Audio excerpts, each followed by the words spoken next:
NBR, or as we like to call it around here, Nothing But Rants, the show where I find topics that I'm oddly passionate about and I pontificate upon them. These are not hot takes, but rather takes that I'm hot about. What's up? You like that? You really like that?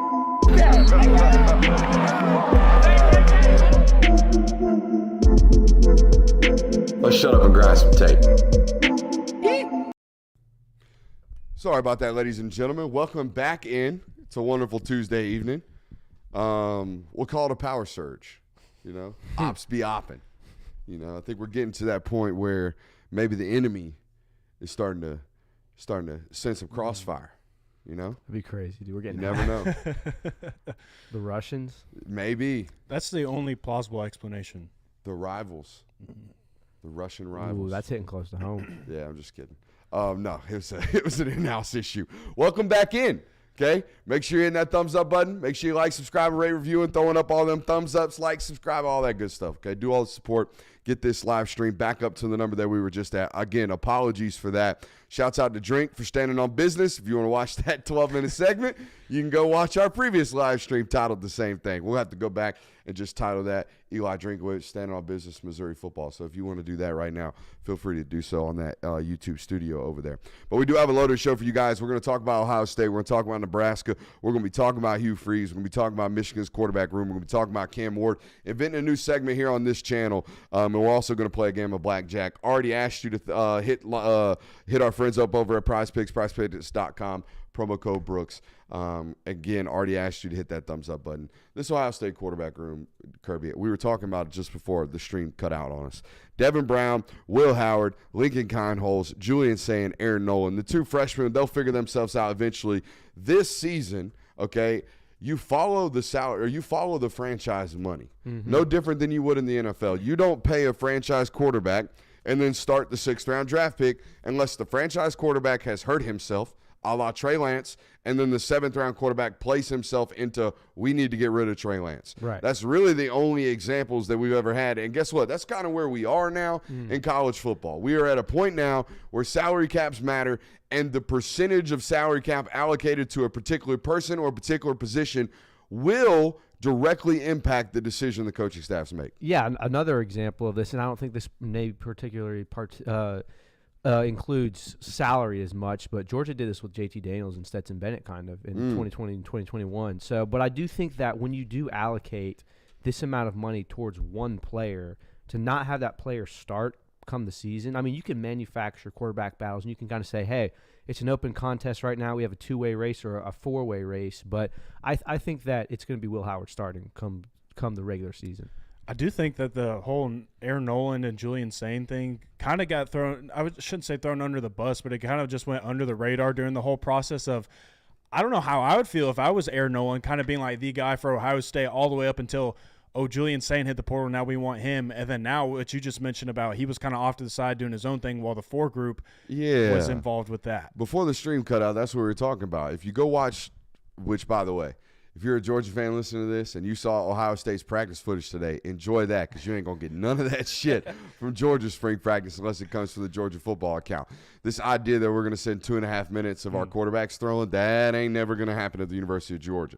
But anyways, if you watch that video today, as we told you in our first iteration of this attempted conversation, you would notice that there was 4 quarterbacks down there throwing with the varsity or the wide receivers, I should say, and then another quarterback off to himself on the other end zone or other side of the field throwing to just the running backs, all check down routes, things like that, helping those guys out essentially with their individuals while the other guys were doing routes on air. That, to me, obvious sign of where you stand, where you're at in the depth chart. It does matter where you're at and how you throw and where that lineup looks like and how the progression of snaps goes. That 100% matters, just like it matters that Ryan Day has not only provided lip service that he is going to make Will Howard win this job, but he has started the spring out with Will Howard at the 2. And like, hey, you're going to play the secondary spot here. I wonder how much there is a learning curve for all of these guys. And I wonder how much, Chip Kelly is kind of bending or molding to the terminology and the interface that Ryan Day's offense has had at Ohio State. What would you guys do? Would you tell, hey, Chip Kelly, this great offensive mind that's been hired to handle the offense, you're going to kind of conform to our ideals and our terminology and how we go about install, or you have the freedom to do it kind of how you want, or is there a blending of both? And I think it's probably a blending of both. And does that provide an even level playing field, considering, Devin Brown has maybe been in this system, but he's learning kind of a new system with another guy in his competition, and Will Howard, who's also kind of learning a new system. I think history shows you that it's almost always better to let the guy who's coming in bring as much of his system as you can, to where if you try to force someone, it's like putting a round peg in a square hole. It's not always going to work. You're going to have to modify and do some things, and it almost never goes well at year one. I understand some colleges have this idea that, we have our system and this is the system we run, and whoever's coming in as the OC is just coming to take over the keys to that system. But you see those systems change over time. I think a guy like Chip Kelly, and a guy as high profile as he is, needs to bring some of his own stuff in. Yeah. I think it definitely – I understand for the first year you obviously kind of want it to be a mixture of both. And maybe that's why Devin Brown has kind of been tabbed as the number one guy for now, just because – we'll call it 50-50, even though it probably isn't 50-50. If it is 50% of what Ohio State was last year, then at least Devin Brown already has 50% of that memorized while learning the other 50%. While someone like Will Howard, he's coming in completely learning two different types of offensive play calls. So maybe it's just for a more organizational type of thing coming into the spring practice of we're going to start with a guy that kind of knows how we do things around here and understands our offensive game plan more than some of the other guys. Then as the process starts to roll around more, then Will Howard might start stepping into that role more. I do think the two players are eerily similar. I think their play styles are relatively similar. They're okay throwers with, A-minus arms. I don't think either. I mean, Devin Brown was a 5-star coming out of high school, but I think that was a late surge. If you really look at that arc of that player, he was one of the last quarterbacks in the class to commit, and it was down to a bunch of big schools. And I don't know if y'all know the history of recruiting. We're going to, especially rankings, but if you are a highly touted individual who goes down to the wire, all right, with your announcement, I'm just going to let you know you're probably going to get some recruiting bumps, all right, because you're the last story left. And guess what? Stories look good with 5 stars behind them. Just a little agency tip for you. If you want to get a bump, build some clout around your name, or build at least some anticipation around your decision. I think Nyland Green was a prime example of this. Nyland Green, great football player, but Nyland Green was a 5-star or a borderline 5-star. At the very end, nobody knew where homeboy was going. Nobody. And I shot the commitment video, and we were kind of like, mum's the word, let's keep this tight. All right, I don't think there was any predictions going into that one. A lot of surprises there. So if you're one of these guys, want to build some hype, that's the way to do it. Nonetheless, Devin Brown, one of these guys, but not one of these super physically gifted throwers of the football, nor is Will Howard. Both plus runners as quarterbacks can take a pounding. Devin Brown actually had a bunch of red zone stuff they put in for him last year before unfortunately got hurt. As I just say, he could take a pounding. I do have one question for you on this. Of the 4 quarterbacks you have, Aaron Nolan, Julian Sayin, Devin Brown, Will Howard, how many of them do you think finished their careers at Ohio State? The Kindholz guy looks like he's going to stick it out. Looks like he enjoys being third string Alex Moran type stuff over there at Ohio State.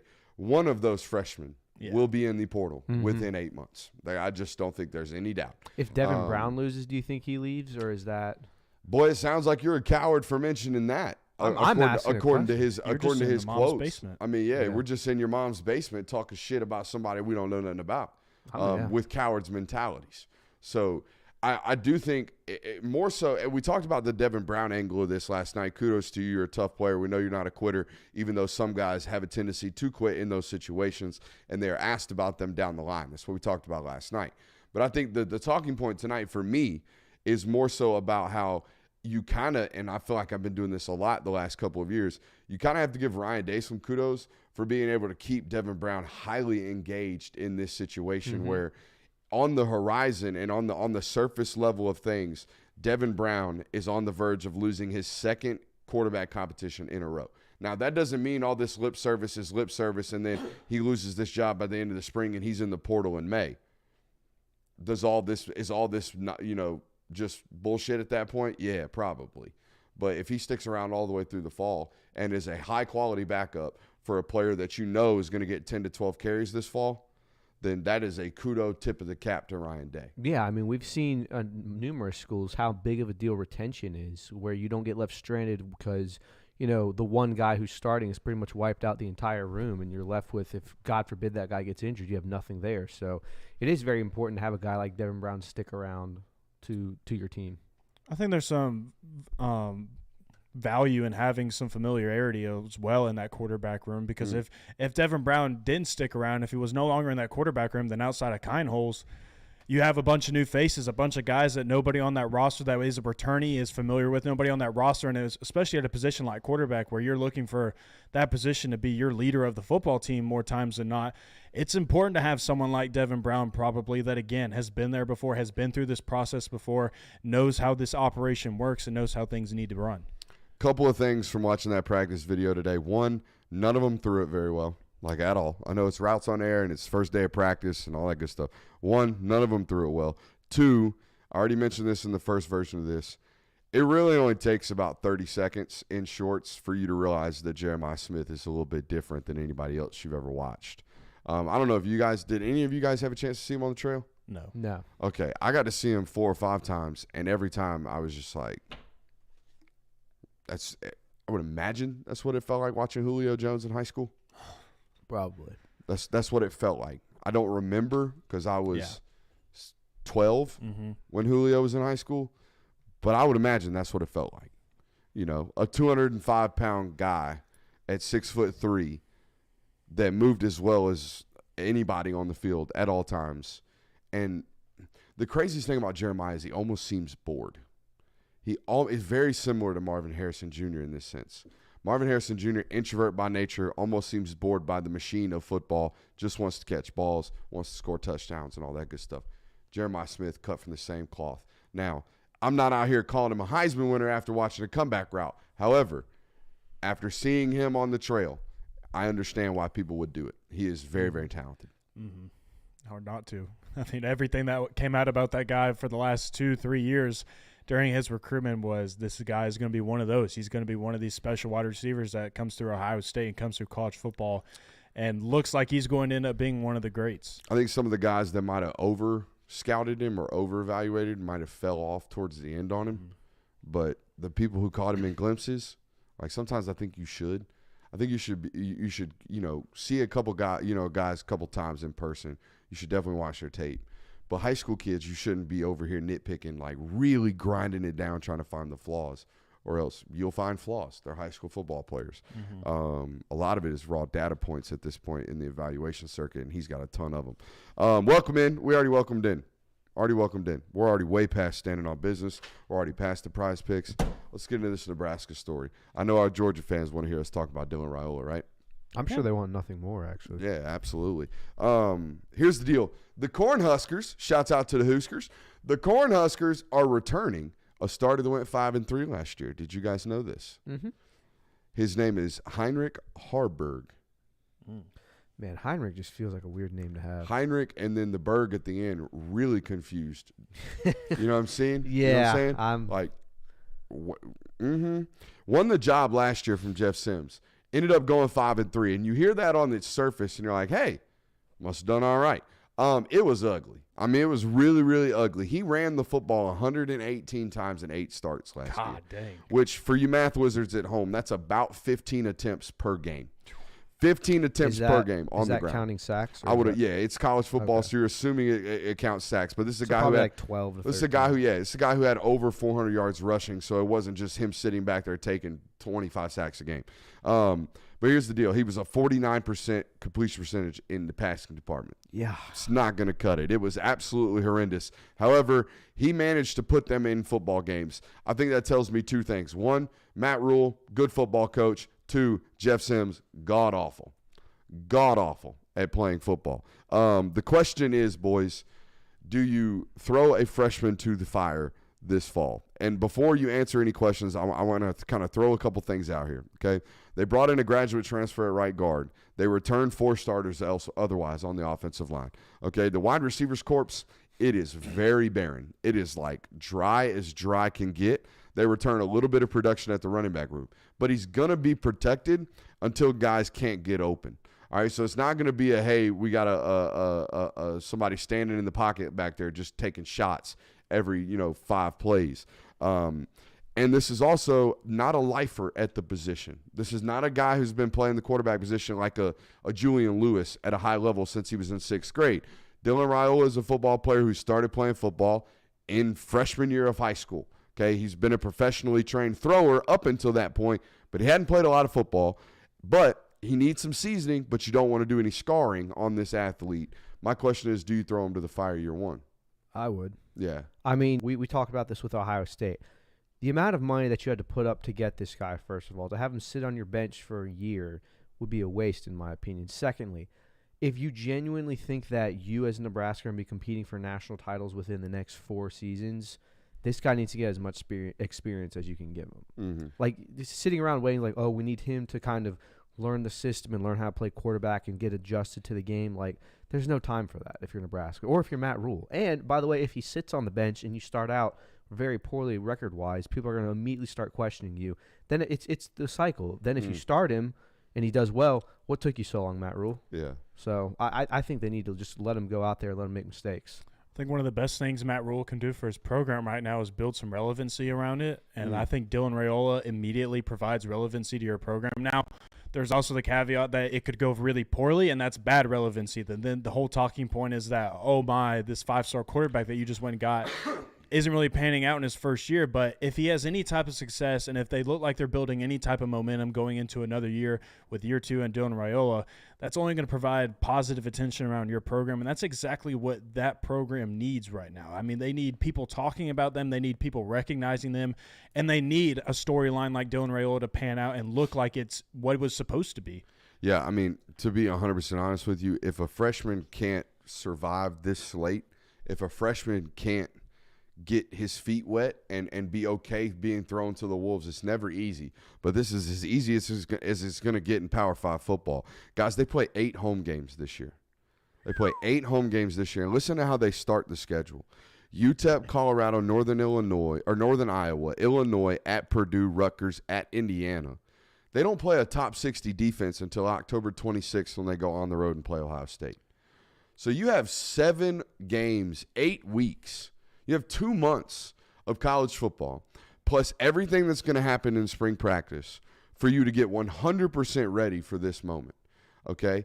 And I already see in the chat, Buford offensive line better than Nebraska. You weren't watching Buford High School football this year. No. This kid was running for his life all year this year, okay? He got sacked a ton of times. The reason they got beat out in the playoffs is because Grayson got him, I think, 6 times in one game, okay? They had turnstiles everywhere. And still he managed to not turn the football over. So I think that's the other thing. This is a football team that was very turnover prone at the quarterback position last year with both guys, Jeff Sims and the Harburg kid. And now you get a guy who, at least in his high school career, did not put the ball at risk all too often. So I think it's very manageable for him. And honestly, I think he has an opportunity to really, really have a successful year in year one. I mean, that schedule is built for you to put in a true freshman quarterback and let him just kind of figure things out a little bit. And, you don't even have to technically give him the start maybe in those first couple of games. Maybe you let the Harburg guy go out there. He gets the start, give him a couple series, and then you roll Raiola in there. Just kind of ease some of the pressure off a little bit if that's what you want to do. But, I mean, that schedule is early formed for you to play Dylan Raiola. Yeah, it's one of those things where, like, you're throwing him to the fire, but how big are the flames? Like, I don't think that the pressure is on this year for Nebraska. Like, expectations are kind of low, and we've all talked about the schedule isn't that crazy. Like, let him go out there, let him make mistakes, let him be a freshman. People aren't going to – I don't expect Nebraska fans to be like, oh, my God, get this kid out of here. He's awful after 4 games if he has 5 interceptions. Like, let him go out and make mistakes. That's the only way he's going to truly learn, I think. Has Matt Rule bought himself a really, really long leash with a couple of good pregame speeches? I'm just kidding. He's been a great coach over multiple, organizations, but he seems to. It's a fan base that hasn't won in forever, and the temperament seems patient. How rare is that? You know what I mean? Like you just said it. They got a freshman quarterback. The expectations are we better be good within 3 years, right? But the expectations are not we have to be good this year. like some programs. Mm-hmm. Some programs feel as if they have to win right now. It is a weird thing you mentioned about Nebraska because so many programs feel it's their birthright to be contending for national titles consistently, whereas Nebraska, it's like we just want to get back there. We just want to get back to relevancy. We just want to be back like it was the 90s again. Like Tennessee fans are the exact opposite of Nebraska fans. So it's very interesting that dynamic that they have. Omaha's a big city. Mm-hmm. Okay, big finance city as well. I think it's J.P. Morgan is based out of Omaha, I believe. One of the big capital firms. Oh no, Warren Buffett's company is based out of Omaha. So a massive city with nothing to do. Ain't got no pro teams. Y'all see what happens every year at Rosenblatt or the old Rosenblatt, now the college football or the college baseball World Series. They blow that thing out of the water every year. Okay, there ain't shit to do out there except for support Nebraska sports. Isn't it during a Nebraska game the stadium becomes like the third most populated county? That checks out. Just like all the people are there is more than like 90% of the counties in the state. That checks out. That makes sense. So not a lot to do in Nebraska. It would be especially if you're from the Midwest, I would imagine it would be a tremendous college athlete experience because you are basically a pro. I mean, not basically, you're paid like a pro athlete, but you're a pro athlete. Like you are the town. You are the show in town whenever you're in season. Even the basketball team, they sell that shit out, so it'd be a fun place to be a collegiate athlete. It also is a place where a freshman, again, this year should have a good time, at least a relatively successful time. I worry about the weapons. They're not great. No, they're not. They transferred 2 wide receivers in this offseason. They got Malachi Coleman in the 2 deep right now. Malachi Coleman, a tremendous recruit for them, had a long way to go coming out of high school and before he was going to be ready to play wide receiver. All right. Why didn't Hugh Freeze make a change? I got some quotes for you. Quote, "We are searching for answers." That was Hugh Freeze after the Texas A&M football game referring to his offense. Quote, "We had guys open and we keep missing them." Again, that was Hugh Freeze after watching his quarterback room complete 9 of 23 pass attempts for a whopping 56 yards against Texas A&M. That was week 4 of the SEC slate last year. After that magical 9 for 23 for 56 performance, Hugh Freeze then went on to watch his quarterbacks complete a 60% of their passes for a whopping 157 yards per game and had a 1.5 touchdown to 1.5 interception ratio over those last 8 games of the SEC slate. Now, boys, I tell you that, and you go, wow, that's some really bad quarterback play. That is a football program that should probably go out and make some changes at quarterback. That is also a football program whose head coach has openly admitted they have a problem at quarterback. They should have been active in the portal. That's what you think. Logic says so, yeah. Logic does say so. And then you look up this offseason, that's exactly the opposite of what Hugh Freeze has done at Auburn. In fact, Hugh Freeze has promoted Peyton Thorne, named him his sole starter, which, before we get into any further discussions, makes me want to play a new fun game that we have invented here on the channel called Where He Play At. Robbie Ashford, Jonathan Williams, where he play at? Right now? Yeah. Toledo. I'll give you one more try. Robbie Ashford, Jonathan Williams, where he play at? Incarnate Word. South Carolina. Robbie Ashford got sent off to South Carolina. Peyton Thorne has been named the starter. And, Holden Geithert hanging around, just chilling. Shout out to the state of Georgia quarterback class 2021. But here we go. We got a bunch of, returning production that is not very good production. And my question to you guys, why? What was Hugh Freeze doing this offseason to make him think that his quarterback room was stable? It was weird because when the transfer portal started to heat up a little bit and quarterbacks started entering their names into the portal, I kept thinking that Auburn's going to get linked to one of these guys. You and everybody else. Eventually, Auburn is going to get in on one of these football players because they need a quarterback, and it's something that they should be interested in. And then it just kind of never happened. And I honestly don't know the reason why, other than maybe they're holding on to the fact of maybe Peyton Thorne is going to be one of these transfer portal success stories, because his Michigan State era wasn't horrible. It definitely wasn't as bad as it was at Auburn this last year, and maybe they're just kind of banking on if his year 2 at Auburn can be just good enough for us, then we can get by and proceed into year 3 with a little bit more momentum, I guess. Here's my theory on it. Hugh Freeze has looked at his team, his entire roster as a whole, and gone, Jesus, a good quarterback isn't going to do shit for us this year. Why would we go out and spend X hundreds of thousands of dollars to go get a guy when The going rate is 1.5. Yeah, from everything we've seen, how it's 1.5 million. When even if we have the best transfer quarterback available, we're still going to be a 7-5 team because the roster around it's so dog shit. Why not allocate that 1.5 to get other players and build up the roster to a point where in a year or so, or maybe 2 years, we're willing to go out and get a decent quarterback and actually compete for games?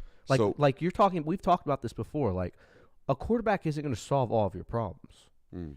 This was a thing that I had down in the notes as well. It's like, my guess is he knows he's more than just a quarterback away. Yeah. So that's our theory, right? That's our understanding of the why. So now we go search for evidence of an actual proof of concept and a plan, right? We know the why. The why is the roster isn't even good enough for us to push the chips in on a quarterback. So let's look at the results of what he's done since. Well, signed a 5-star in Cam Coleman out of Phoenix City, flipped him from Texas A&M. I'm assuming, based off what we know about Texas A&M NIL history, probably wasn't cheap. Okay, probably wasn't cheap. Let's just go ahead off rip and go ahead and assume that. The other thing, finished 8th overall in recruiting this past season. Okay, flipped a borderline 5-star linebacker, DeMarcus Riddick, from the University of Georgia. You flipping 5-star linebackers from the University of Georgia, I'm assuming that wasn't cheap, okay? Also had a run there towards the end with Ryan Williams. Also had a run there towards the end with K.J. Bolden. Okay, so there was some efforts on the recruiting trail outside of the quarterback room, and that makes sense. So as long as we've always said it here on this channel, as long as we can point to this is what they're doing, and as long as we can say this is why they're doing it, and then we can look at it and say this is how they're going about implementing or executing their plan, then boom, we're good. We're not going to sign off on everything, but we're signing off on this one. Yeah, I mean, it's his second year, right? Last year was his first year Correct. there. That roster was in no position to compete for national titles. I know everyone talks about how Kirby Smart built the standard of you need to be competing for titles in year 2. Kirby Smart inherited a fairly talented roster. I mean, Nick Chubb, Sonny Michel, Roquan Smith. It wasn't a Brian Harsin roster. No, it was not. So, I mean, I think Hugh Freeze is a little bit further away from having that roster at national title contention or SEC title contention or even playoff contention at this point. So he knows that. He's allocating the funds where they need to go right now. Quarterback isn't the do-or-die position that it is. Do you think Brian Harsin's scouting and development was a little bit underrated, if you know what I mean? You got anything else on the topic? I do think if that is the route he's going of knowing that he is more than a quarterback away, I think this is the way that you should handle it, because we've seen what happens. Quarterbacks can only do so much, no matter how talented they are, no matter how well they can handle the game, whether they're a freshman or a senior. I mean, they can only do so much for you. But if you go ahead and get other pieces implemented around them, like you go and get these wide receivers and some offensive weapons, and you build up your defensive roster, then you're even more attractive landing spot for somebody in the portal if that's what you want to do the next year, or an even more attractive landing spot for one of these high caliber freshman quarterbacks that are in the 2025 recruiting class. All right, so we absolutely jacked the piss out of the audio tonight. So I don't want to hear nothing about nothing. Maybe that's why the whole stream failed. I blame that. Too powerful. Yep, too powerful. Too booming. The takes was too hot. In all of my life, every radio hit I've ever done, every TV hit I've ever done, every studio I've ever been in, the executive producer, the EP's got to walk over and they're like, hey, big round head, turn him down just a little bit. And now, apparently on my own show, Brooks is too quiet. Tried to fix it. So I hope we fixed it for you guys tonight. I haven't seen any comments, so I guess we must be rolling. Let's go. We got her done. Shouts out to that boy Jay Will over there. So it makes sense. Why didn't he make a move? I got a new segment, boys. I like new A segments. new segment? A new segment. And this comes from Cameron Ward, I should say. I saw my boy Cameron Ward throw about 6 balls this week at spring practice. Shorts and a T-shirt, helmet on, though. Saw my boy Xavier Restrepo out there getting loose. A little over the shoulder, nice little basket catch. And I'm watching Cam Ward open up the hips, getting the perfect layback, whip that ball around, just cutting it loose. And I'm thinking, you know what? These 45 seconds of Cam Ward on my timeline got me wanting a little bit more Cam Ward. A little bit more of Cam Ward on my algorithm, on my timeline. So, new segment called Algorithm. All it takes, 45 seconds, I need more of it. I need more Cam Ward. I think Cam Ward, I'm juiced for Cam Ward already. I saw 4 throws. That's all I need to see. 4 throws. Anybody else make you feel like this? Anything recently made you feel like this? You see like, ooh, just a brief little speck of it. You watched all of it. You absorbed all of it, and you're like, I need more of this on my algorithm. I've had plenty of instances where I've heard and been like, or seen and like, all right, I've seen enough, I'm out. But there hasn't been a lot where I'm like, that's the dude right there. I'm in. I think you have to analyze it more. Brett Thorson on his new podcast as a new guest, I saw 45 seconds of that. Okay, like, right, yeah. Brett Thorson. Shout out Brett Thorson. He's got it. He's got something in this industry. So, yeah, that's another one. Accent. Algorithm. I feel like spring training does that for me. Ooh, like every single get a little juiced about C's and P's reporting, huh? Yeah, absolutely. I mean, anytime like watching Spencer Strider throw a baseball or Shohei Ohtani doing his thing or Acuna hitting bombs during batting practice, like every single time that pops back up on my timeline, I'm like, I'm ready for it. I need all of it. I need all 162 games of it right now. Anything else?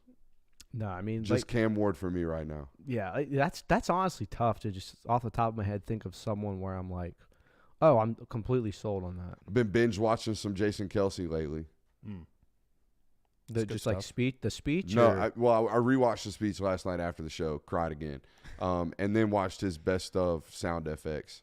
Oh. He has underrated mic'd up. Yeah. Very underrated. It's just a great personality. Especially when you have the long hair. Yeah. So, any more algorithms? You were saying on the way here that like 45 seconds of Morgan Wallen is all you need. Dude, and you're I like, can't I need more of it. That's the inverse of this. No. That's the swipe left. I cannot stand Morgan Wallen. I thought about naming this segment "Swipe Right," but you know, I ain't been on the apps since like 2000. You act like you're 50. I ain't been on the apps in a decade, cuz I am 50. From a dating perspective, like I am standing 50. on business. Don't know what you're that saying means. stand on business, man. You guys, I mean, I do feel older every day. I feel like I have older sentiments, I should say. My body and my mind don't feel older. I feel like my stances and my opinions become older and older. You're just getting old very, and crotchety. very, very much so every day, getting closer and closer to yelling, "Get off my lawn," every single time. But I think that's just how we're meant to be as men. Who's on your lawn, man? You know, the termite guy came through the other day. Got a couple kids down the neighborhood that, you know, be riding the scooting the scoots. So you got to make sure they're not coming. Nobody really in this neighborhood does a bad job with the dog duty on the walking. You know what I mean? The previous neighborhood, you get the random shitter every once in a while. That just, I mean, leave it right there for you. But not here. Not here. This is a much more highfalutin society over here where we actually care about people. So how about that? Where were we at? Cam Ward algorithm. I want to see more of it. And I'm sure we're going to have some more of this. Because I need about 45 seconds before I get a little Randy for some quarterback play. You know? Especially when I see you cut it the right way. Randy. Wow. Yeah. Y'all want to pick a pair? Play some blackjack? Yeah. This sounds like swipe right. Yeah, You wanna pick a pair? Pick a pair sounds like swipe right. You know, Sydney Sweeney. So should we talk about this blackjack segment that we got going on? Yeah, I Yeah. think you should Okay, talk so about here's the how this blackjack. is going to work. Okay, blackjack works. They deal you 2 cards, and then you play against the dealer. All right, this is going to work a little bit different in the sense that I'm going to pick 2 cards. One of you guys is going to pick 2 cards, and then the third observatory guest in this situation is now going to become a judge, not a dealer. All right, so the judge will decide which pair wins this blackjack hand. All right, so here's how this is going to work. My first hand, I've got Carson Beck, and I've got Dylan Bell. Kirby, do you have a better pair that you can come at me with right now? I would go Isaiah Bond and Quinn Ewers. Okay, why? I think that Dylan Bell, for as good as he is as a player, has shown you very little from the X position, or has a small enough sample size. He's been more of the Swiss Army knife for Georgia, which does make him dangerous, but I don't know if I would consider him and Carson Beck this dynamic duo as much as I would Isaiah Bond and Quinn Ewers. So you went counter to mine. So let me counter to yours. Okay. Isaiah Bond just got there. Right. Okay. And Isaiah Bond is also, like one summer injury away from not even having like full absorption of the playbook that Sark runs. So there might be some growth there. Now, here's what I also want to talk about when it comes to my pair over there, Judge. My pair is going to have over 4,000 yards passing this year for sure. My pair is also going to complete about 73% of his balls, I would imagine. And then the other portion of my pair, he's not only going to be potentially our best X receiver at the University of Georgia, but he's going to do kickoff return. He's going to do punt return as well. And he might play a little running back. So I'm going to imagine that my sidekick, my guy in the sidecar here of my pair, my king to my ace, if you will, he's going to have about 950 all-purpose yards this year and is going to be one of our more versatile weapons on our offense as well. So, Wayne, a couple things right here. I think the edge goes to Georgia for quarterback play in this instance, in my opinion, just because I think you're going to get more consistency from Carson Beck than you are going to get from Quinn Ewers. But on the flip side, where I'm kind of battling with this really is Isaiah Bond is walking into Texas being the guy for that wide receiver room. Dylan Bell is competing against a commodity of wide receivers that we really aren't sure yet. Now, we know that Dylan Bell is going to be in the mix. We know that Dylan Bell is going to be featured in a lot of different spots in that offense, and Mike Bobo has already shown that he's going to be uber creative with how he uses Dylan Bell. But so I think I'm going to go with the continuity, though, on this one. I'm going to say Carson Beck, Dylan Bell. I will say, though, I had Quinn Ewers and Isaiah Bond on my list, and if I was in that situation, I would have used them as well. That's fine. I'm okay taking it. It's slim margins there right now, though. All right. So I won that round. You get a first pick of your hand to tell me who I have to go against now. Emeka Egbuka and Jeremiah Smith. Oh, you went two wide receivers instead of going quarterback wide receiver. Yeah. So what you're telling us, what you're telling the court here or the poker room here is that whoever plays quarterback there is really it's kind of ancillary because you think these two guys are so good. It seems like it. I mean, I think that's about as good of a wide receiver duo that you could find in college football right now. I know that Jeremiah Smith hasn't played a snap, but, I mean, just knowing, like, when the expectations are set for Ohio State wide receiver room, you can pretty much guarantee that when they got a guy, they're going to use that guy, and they've continued, I mean, over the years, had success with the wide receiver room. So if you had to put, like, an over-under, a freshman Jeremiah Smith and Emeka Egbuka, how many yards do you think they have this year? I would say Egbuka's probably going to be like just over 1,000 yards, and then I think Jeremiah Smith maybe gets into that high 800, low 900 if I were to say. Okay, you think he's like fresh? Obviously first team All-American freshman. I think they're going to feed him. Yeah, I think they about got to. I mean, those are the two guys that you got to roll with. This is fair. So I'm going to go with my third group of pairings. I'm not even going to throw my second group at you. Oh, you didn't think I'm going to throw my third hand at you. Dang. And I don't even know the first person in this pair's name. I don't even know how to pronounce it. That's how confident I feel here. Cameron Friel. Might be Friel.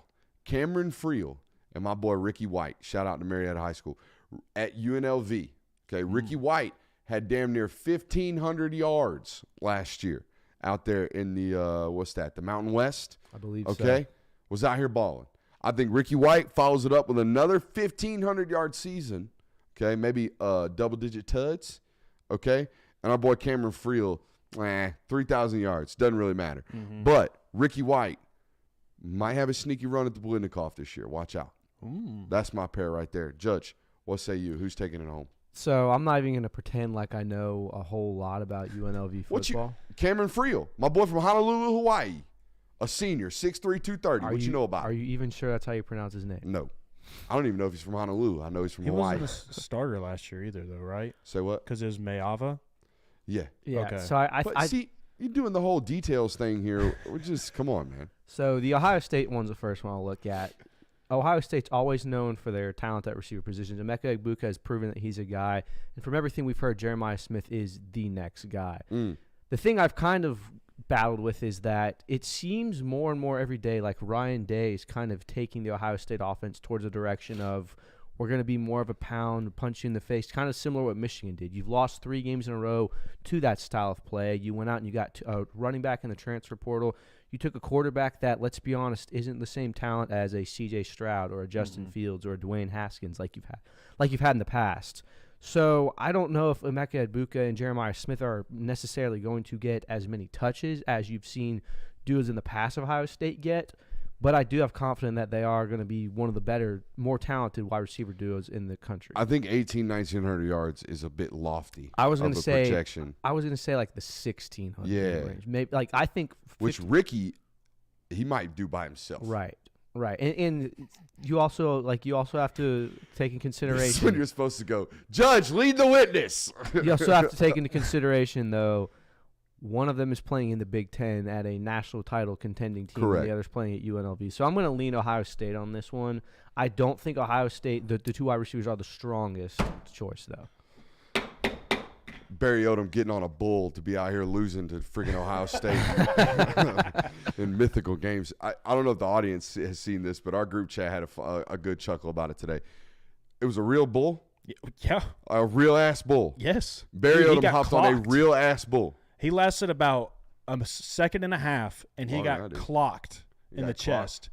But I mean, he stood on business. He went out there and rode a bull to help fundraise money for his football program. I hope they got enough money. All right, I lost the last round, so let me go here first. My pairing: Dylan Gabriel, Evan Stewart. What do you got? All right, I'm gonna do it. Brady Cook, Luther Burden. This is a good pairing. This is a good one because this is it's almost polar opposites. but it's also identical in the sense that starting quarterback, primary slot receiver, who's going to get most of the targets. I think Luther Burden's probably one of the best slot receivers in the game right now. And I mean, Brady Cook showed you last year that he's more than competent enough to play quarterback at the SEC position and add a year of experience under their belt and combine that with the fact that the schedule's more manageable this year. 2024 is not going to be a grinder for Missouri. They very well should be a playoff team this year. I think Luther Burden and Brady Cook are in for two very big seasons. All right. I'm looking up some stuff here. I'm trying to figure out. So Luther Burden had 1,200 yards last year. Okay. So what does progression for him and Brady Cook look like?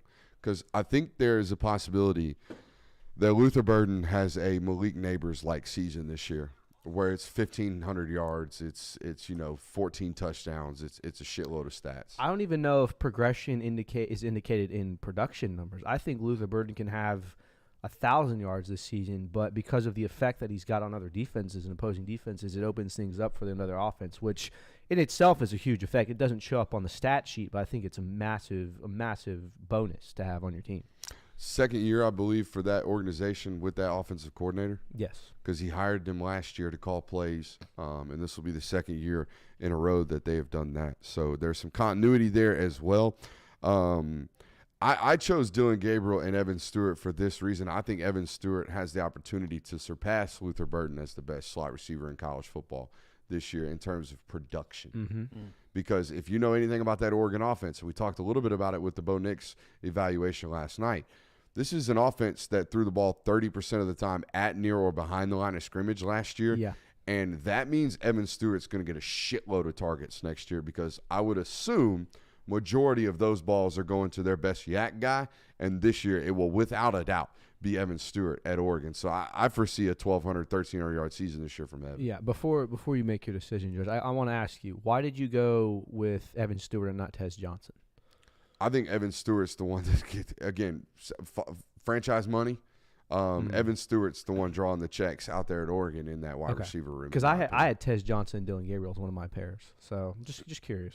I think that offense is tailor-made for a person that is elite with the ball in his hands after the catch. I'm not saying Tez Johnson isn't that. I'm saying Evan Stewart will be that. This is tough. Because it's like Dylan Gabriel and Evan Stewart obviously have not played a single snap together. They haven't. Whereas Brady Cook and Luther Burden, they have played a whole lot of snaps together. I mean, those guys have been together for the last 2 seasons, and now they're going into another season together, a third for Luther Burden, and a third for Evan Stewart as well, but in a different place. It really just boils down to me, like, how do I think that both of these players are going to be used? Obviously, I mean, Luther Burden gets plenty of touches at Missouri, and he's going to put up numbers for them because he is the focal point of that offense. And I think that's why I'm going to lean Missouri's way, just because I haven't seen what Oregon's going to do to Evan Stewart, and I don't know how that offense is going. I mean, we kind of have an idea of how that offense is going to look, but because I know for a fact of how Missouri is going to use Luther Burden, I'm going to lean that way and give Kirby the win here. Let's go. Damn. That was a tough decision, though. That was a really tough one. Didn't seem all that tough. I'm just kidding. Hey, we have a whole nother hour coming up right now. It's our local hour. Let's hit that intro. We'll talk to you in about 45 seconds.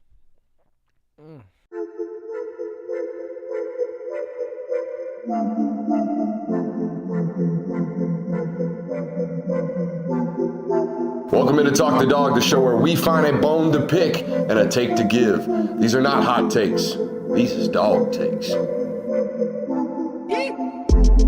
Can I talk that dog? What's up? You really like that?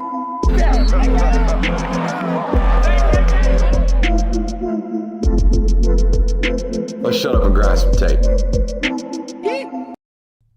Ladies and gentlemen, boys and girls all around the world, we are 1 week away. We are 1 week away from just a little bitty taste, just a little bitty sample, a little bitty appetizer for fall football. That's exactly what spring ball is for everyone. It's a chance for us to lie to ourselves, okay, to lie to ourselves for a minute, maybe a month, about how football is here, right? We can pretend for the next month, the next 5 weeks, that football season, at least spring version, is here. It is here for us to talk about. It gets our juices back flowing, gets us set up for that long dog days through the summer where we're forced to spend time with our family during the holidays like July 4th, and then bam, we're back for actual college football in the fall, in hot late summer there in August. But yes, we do have spring football at the University of Georgia coming in just 7 days. We will have our first media availability next week at this time,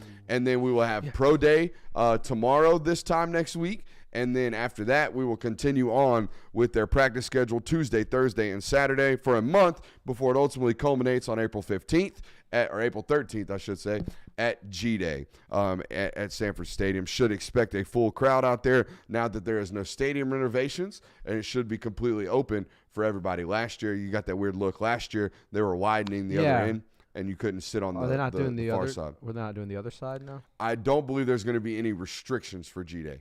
I don't know if they're still doing renovations, but I don't believe there's going to be any seating restrictions for G-Day. So there is that.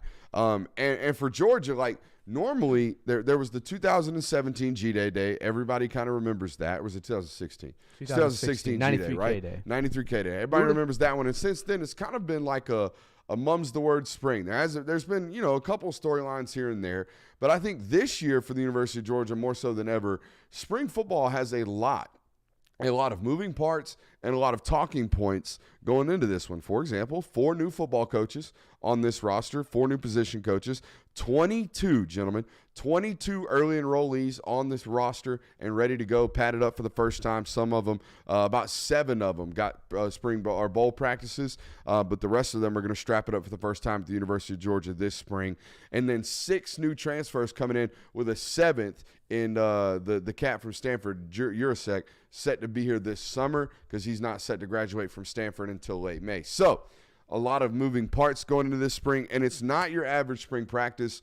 I would say for about the second or third spring during Kirby Smart's tenure, we don't have any questions about the quarterback. It's kind of a boring storyline. It's just more so about how much development there's going to be in terms of continuity and confidence from that position.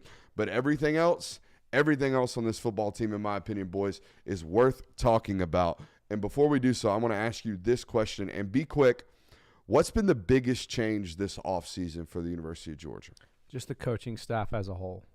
Just the amount of position coaches and analysts that you've seen exit and come into your building overall, I think has been one of the biggest changes. I don't think you're going to see much of a difference in schemes from offensive or defensive sides, but the guys coaching those schemes is going to be very different. the almost exaggeration of inputting offensive weapons into your roster, something that we really haven't seen this staff do during Kirby Smart's time, is really emphasize using the portal to bring in some offensive weapons. Almost feels like we're all in on Carson Beck's senior year. Can you bring 2 in on me? Oh, that's absurd. Have you seen this? That is absurd. I saw it today. Let me go massive on this. It's This coming, is though, Jeremy Bell, the most recent walk-on wide receiver at the University of Georgia. Oh, that's nice. Hello. That is ridiculous. Oh, Jesus. His shoulder is almost touching the backboard. His cheek almost hits the rim. Walk-ons at the University of Georgia. How about them apples? That's disgusting. Sorry, Oh that my just God. popped up on my timeline, and I figured I'd throw it up for you guys. You mentioned the coaching changes. I think one in particular, it's Dale for me. Just the loss of Dale, more so than any of the other guys, because going into a spring season like this, you would imagine Dale had more autonomy than any other coach. It's just like, hey, I don't even have to worry about that room. You know, the professional soon-to-be head coach can handle it. I can just kind of point all my attention elsewhere. So that's a major change for the first time in, you know, his tenure at the University of Georgia. I'm sure he looked over his shoulder the first couple of years, but after that it was probably like, he's got it. I think we're okay. So yeah, shout out to our boy Jeremy Bell right there. That's some crazy stuff making the show tonight. Welcome into our local hour. We got some great ones. We're going to give them 3 twice tonight, so we're technically going to give them 6. How about that? I don't know if I can clap 6 times, man. Let's give them 6. We can count and clap. How First about that? try. Not bad. No rehearsals. But we're going to give them 6 tonight. We got 2 different categories. We also have a prospect of the day that we're going to look at today, a 5-star linebacker from the state of Georgia. We've looked at 2 linebackers so far that don't have offers. We're going to watch the tape of the guy in this class in the state of Georgia. Most of you guys know him. He is Zayden Walker out of Schley County. And then we're going to talk about the coach who has the most work to do. Of those 4 new position coaches, what guy has the most work ahead of him? And boy, oh boy, is it the downtime of the offseason right about now. There was some crazy stuff going on today. Everybody was hitting me about it. Hey, what's going on this? We're going to talk about it tonight, and it is recruiting related, so make sure you stick around for that. Shout out to our boys and girls over at Prize Picks. If you have not already, head over to prizepicks.com. Use promo code Brooks. You'll get a 100% deposit match. What does that mean? Sounds exactly like what it sounds, okay? You put up to $100, you will get instantly matched in your account only using promo code Brooks. All right, boys, we're going to give them 3, and here's how this is going to work. Spring practice a week away. Give me 3 things that you want to hear coming out of spring practice. And you're not going to see it. You're going to have to hear it, okay? We might, maybe, get some practice availability, but I doubt we'll be able to even bring a camera in that joint this spring. So you're not going to be able to see much. You're going to have to hear it from sources. So what are you hoping sources are talking about this spring? I want to hear some positive Gunnar Stockton noise. Because quarterback room is what it is with Carson Beck and you got Puglisi, but you really need to know Gunnar Stockton is going to be able to be that QB2 for you in case crap does hit the fan at some point in the season. You know that you can roll him in, and just knowing like what the future is, get a better outlook of that quarterback room. We've heard with what Puglisi did early on in the early practice days when he arrived on campus. But I want to hear some noise about Gunnar Stockton specifically. Feed me everything you got on Damon Wilson this offseason. I think that's another player that people are really excited about going into year 2 for him, and just a guy that feels like year 1 to year 2 could be a massive leap, especially knowing some of the guys are going to be departing from the roster after 2024, knowing that he's going to be a guy this year and will be a guy for you in 2025 as well. That would be some comforting things to hear in spring practice. And then not just cornerbacks, safeties. I want anything and everything on the defensive back room in totality. Every single one of them, because you have questions at defensive back. You have questions at safety along Malachi Starks, and you need to know what the heck is going on at star. Anybody and everybody in that defensive back room, that's the noise that I want. You just want the deets on the DBs. All of it. Hey, that boy Jay Will. Give him 3. What do you got for me, Curb? So the first one is I want to hear that Carson Beck is lighting it up. Like he's visibly improved from last season. Last season was his first season starting. he did a great job. But this offseason, he's had a lot of time. There's high expectations coming in for him. People say he might be the first overall pick. People say he might be a Heisman winner. I want to be able to hear that, hey, he's on the right track in spring practice. Another one is I want to hear that there's someone emerging at the corner position. It doesn't have to. I don't care who it is. Just that someone is kind of making a name for themselves. Like, hey, he has a really good chance to be the starter this year. I think that this is the first time, at least under Kirby Smart, where there's kind of not really been a designated one at the corner position at all. You have two guys that kind of have to step up. So I really want to see someone kind of take advantage of this spring practice. And then the third one, I just want to hear that receivers are eating. You went and you brought in a lot of these guys from the transfer portal over the last 2 seasons. It's finally time to say, like, hear inklings about, wow, you know, the receiver core looked elite today. Like, they looked unstoppable. And then a bonus one, I have a fourth, is just I don't want to hear anything about injuries, which is kind of a given. Yeah, I put that in the don't want to hear category. Hey, Kirby, give him 3. My bad. You mentioned Carson Beck. Some of the conversations we overheard from the scouting community about Carson and Indy were rather perplexing, where there were conversations about, you know, whether or not Carson has an opportunity to go 1-1 or whether or not Carson is ever worthy of 1-1. Right. You know, there's some people in the scouting community that are like, he's closer to Drake May than he is Caleb Williams. And then there's some in the scouting community that think he's closer to C.J. Stroud than he is Drake May. Does that make sense? Yes. So I think there's going to be some playing himself into – I think he's already played himself into a first-round eval. I think if he just goes and does the status quo this fall, he'll remain that. He'll be a top 25 pick. You know, very akin to what J.J. McCarthy's got going on this year, just in terms of the measurables, the mindset, the ability to talk football, make accurate throws, be a great decisive decision maker, all those good things. They make you a first-round draft pick. What makes you guaranteed 1-1 is transcendence, right? And I think that is what we have the opportunity to see from Carson this year. And it starts, like you said, with spring practice. I just don't want to hear that it's good. I want to hear that it's freaking great. I want to hear that it's phenomenal. I want to hear stuff that I heard out of, you know, in 2019, LSU knew that they were going to do that because they knew what they had in Joe Burrow and that wide receiver core.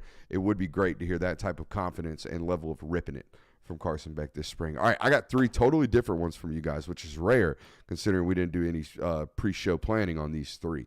I want to hear that Roderick Robinson is a monster, okay, for no other reason than, I'm going to be honest with you, Roderick, or anybody in Roderick's camp listening tonight, you will never have a better opportunity to make this room yours than what you have this spring.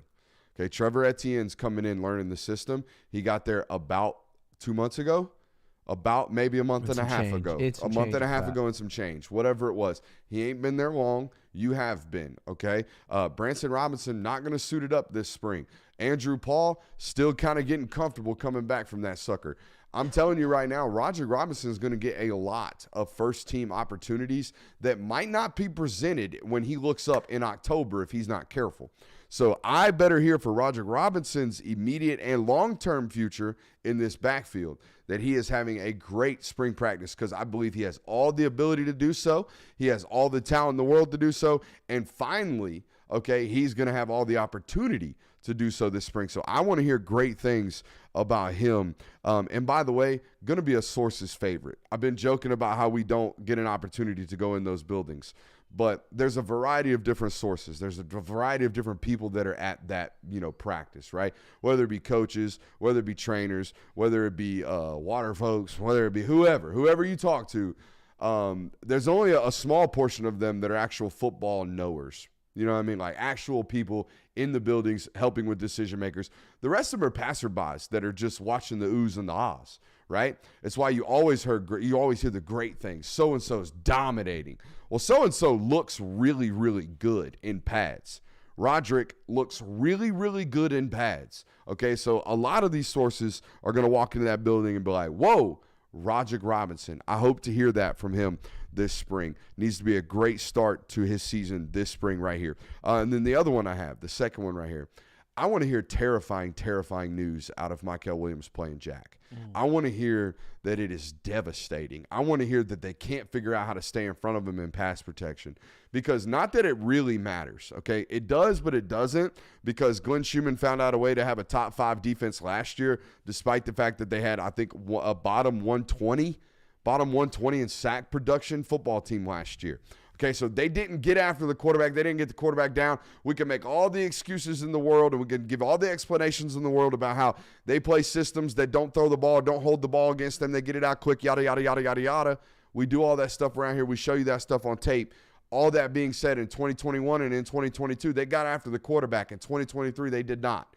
Okay, so something to change that would be hearing this spring that Mykel Williams is doing freaky shit. We're not going to be able to block him. No one's going to be able to block him. Automatic 10 sacks. If Mykel Williams is an automatic 10 sacks guy, you have already vaulted yourself in that top 60 next year in that department. And third, and maybe most importantly, I want to hear not that Oscar Delp looks good. I don't want to hear that Oscar Delp's continued to grow as a blocker. I don't want to hear that Oscar Delp has even become a leader in the room. I don't want to hear all that's good stuff.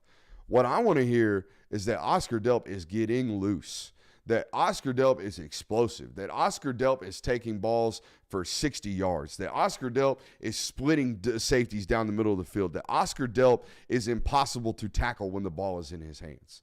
Because if I start hearing all that stuff, then the Oscar Delp that we knew coming out of high school that morphed into this end-of-line tight end because his football team needed him to do so has now melded together. And now we have this great end-of-line blocker with this really, really elite athlete, because that's exactly what he is. He's a 6'5", 250-pound, massive human that is a 4.55 runner. That is a tremendous athlete. That is what Theo Johnson is, and that's what Theo Johnson just walked away at being one of the greatest testing tight ends in the history of the combine. I'm not saying Oscar Delp is 100% of that. I'm saying Oscar Delp's about 90% of that. And I want to see that testing data that we all know about him. I want to see that physical ability that we all know about him. I want to see it pop this spring, and the only way we hear that is boom, boom, boom, explosive, explosive, explosive. I'm going to need it from that tight end room this year. Absolutely. Hey, myself, give him 3. Prospect of the day. Yeah, let's do it. Are we ready for it? Mm-hmm. Already up? Look at you. Yeah, it's already up there right now. With the computer crashing and everything, you're already ready? Dude. This guy's good at his job. This guy's good at his job. Today's prospect of the day, Zayden Walker, a 2025 5-star linebacker. Not very many of these left, Kirby. Don't see very many 5-star linebackers left in the world of the recruiting rankings. No, you don't. Not So really. he must be a dude, right? He better be. So I saw Zayden Walker for the first time and only time in person, not this past state championship round, but the time before. So that would have been the fall of 2022. He was a sophomore. Glenn Schumann, right beside me, pregame, stayed for about an hour and a half before he had to jet out to another recruiting visit clear across the country. But Georgia has been on this cat for a long, long time, Kirby, and you could imagine when you have an in-state prospect like this, he's going to be high up the board. For sure. I mean, linebacker is one of those positions that I feel like Georgia has always put emphasis on, and the fact that he's in-state, forget about it. One of the rare linebacking commits or future commits or prospects or targets or guys that they've been after in the last several years at the linebacker position in particular that has no track times. You know, ran track as a freshman, was an 11.47 guy, but has been a thrower for Sly County for the last couple of years, has stepped away from the 100. And you got weird look on your face. What's he weighing? Hey, dude, he's a 225-pound, 230-pound kid. He's 6'2" and a half. That's I mean, he's light big, for long. a thrower. Huh? That's light for a thrower. He's super explosive, and you'll see it. He's got power in the pads here on the tape. But what I'm trying to get at is they know he's fast. They must know he's fast because he's remained at the top of their linebacking board throughout this process without track times at a position where everybody in that room is sub 11 seconds. If you start at the University of Georgia moving forward, you're a sub 11 second 100-meter runner at the linebacker position, or at least close to it. So I don't know where we're at in terms of this, but we have watched a couple of tapes at the linebacker position lately, right? We watched Jaden Harmon the other day, the cat out of Rome, and we loved that tape. That's some of the best linebacker tape I've watched in a long time. And we watched Duke Johnson out of Dodge County the other day, 2 kids that do not currently hold offers from the University of Georgia. This cat got an offer his freshman year. He's been a baller ever since. Let's take a look at it. He's going to play a lot on the edge out here for Sly County. They put him in positions where he can impact the football like he did right there, okay? So you're going to see this big number. I think he wears 3, standing up out on the edge, kind of getting after it. This is what I'm talking about when I say power in the pads. I want to roll this back a couple of times. The most important thing here, Kirby, is the hand shock on that first attempted blocker, number 5. Just punches him right in the throat. and completely throws him open. You're right, keeps his shoulders square and his outside arm free the entire rep right there. Here's another good look at the get off. And just his ability to close space rapidly. The one question, here's the power in the pads. The one question I'm going to have as we continue to watch this tape, guys, is there's not a lot of inbox looks, right? No. We're going to get a little bit of him coming off and unzipping and getting his head back down on the quad.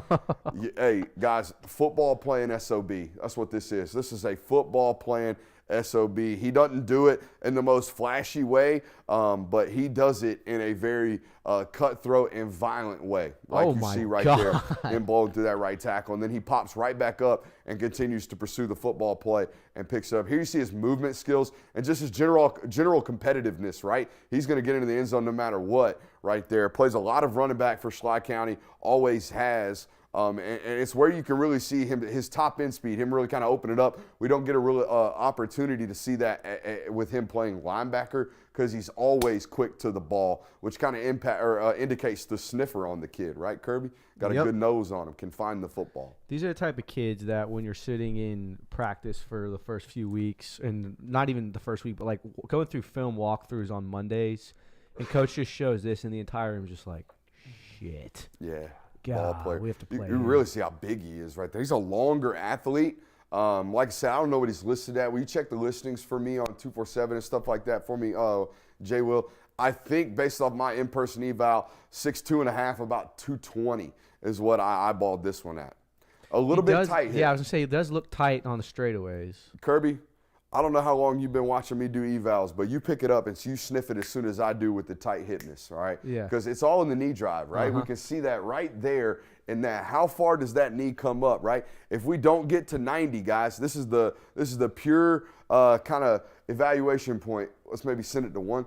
If we don't get to 90 in that hip drive, all right, that's 90 degrees. If we don't get there in that hip drive, it indicates a little bit of tightness right here in our hip joints, in the ball of our hip, okay? And it ultimately will impact our top end speed. What are we listed at? 6'1.5", 225. All right, so I think they're a little short on the height right there. And maybe that's just me being a little bit incorrect because you see him on a high school field where everybody's not necessarily as big as him, okay? Yeah, definitely some tightness. Definitely, and not the overall wowness that was on the Jaden Harmon tape. No. Right? But this is a cat that's been putting it together physically, okay? He's fast, for 3 though. years. Did you see that? Oh, no, he can move, okay? It just doesn't look like the other guys running. No. That's what we call game speed, eh, pals? Uh-huh. Yeah. I would like to know, and here's the good news for a program like Georgia and any top elite, high-end Power 5 football program nowadays. The 40s don't really matter anymore. The 100s don't matter really anymore as long as you can get the cat on campus. And I can guarantee you right now this kid's been on campus a bunch, okay, at the University of Georgia. Slap a catapult on him, find out he's north of 21 miles an hour, and I don't give a shit what he runs in the 40 because I know he can get up to 21 miles an hour. Exactly. Okay, so those things don't really matter all that much as long as you have, again, the opportunity to get these guys in. Oh, my God. Lord. Oh, my God. Just raw power and violence, okay? Ooh, good wrong arm. Mm-hmm. And that ain't no dummy either. I think that's Calvary Day right there that he's playing. That's a big tackle that he's smacking up against right there. 72 don't look like he with that play. Here's him back at running back. Good quick feet right there in the hole. Good dead leg. I love me a both ways athlete. Yeah. You know what I mean? I love to see that we're out here impacting football plays. Here's the other thing you got to know. What was he rushing the quarterback there?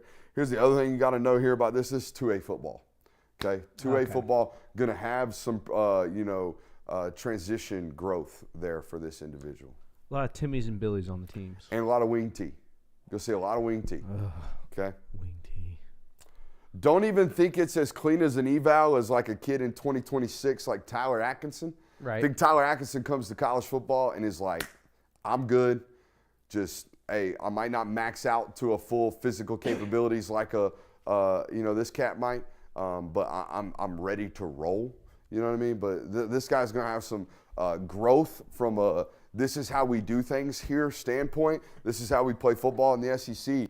But from a physical ability, he fits the build, or he fits the bill, I should say. He matches the room. He's not going to stick out good or bad in that room. Chat had a good question that I want to ask you. What's Do up? you think the fact that we've got all this technology with catapults and GPS trackers and MPH, we're going to eventually move away from the 40-yard dash? Because, I mean, let's be real. The 40-yard dash is not a football move unless you're a wide receiver who's got to run past the corner or unless you're someone who has to break away or run down someone. Like, you're never going to sprint 40 yards in a straight line ever in a football game. How else will you simultaneously test get off and top end speed? Top end speed you can do with catapults. I know, but in a standstill environment, you're in shorts and t-shirts, and yeah, we got the catapults on you. How else are we going to uniformly make them run 60s, make them run 100s? It's ancillary. Again, a word of the night.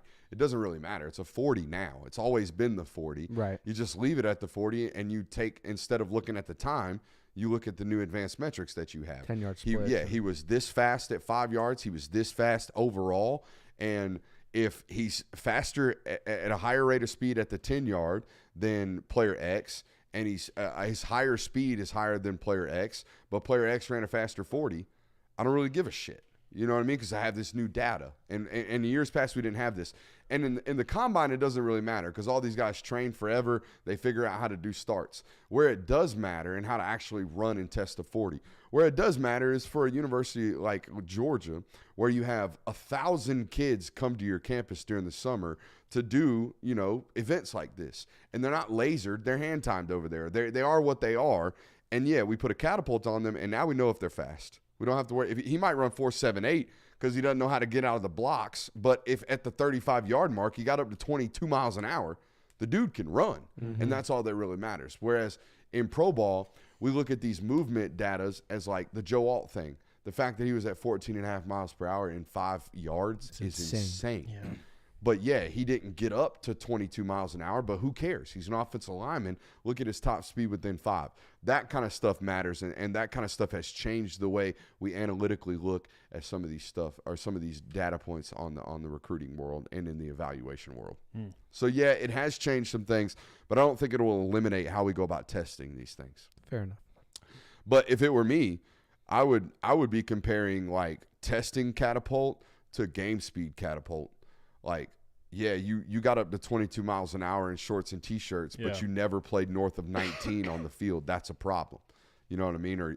Or I would be looking at, for defenders especially, I don't care how fast of a speed you got up to in pursuit of a player. But if you make a tackle and you responded and you reached a peak miles per hour higher than any other player at that point or any other player in that position, that matters to me because you have decided and you've moved faster than everybody else. So that kind of stuff would change my way of going about things. And they also, I would imagine Catapult has a way to like watch a game through the GPS tracker. You know what I mean? So you can put the film over here, put the data over here, and you can watch his movements and you can say, damn, he looks fast right there. And you can look at the data and say, oh, he was actually traveling at X amount miles per hour. So, yeah, it's crazy where we're at nowadays. Technology. Chat talking about me pulling a hammy. I don't have enough fast twitch muscle fibers in my body to ever pull a muscle. I just don't think it happens.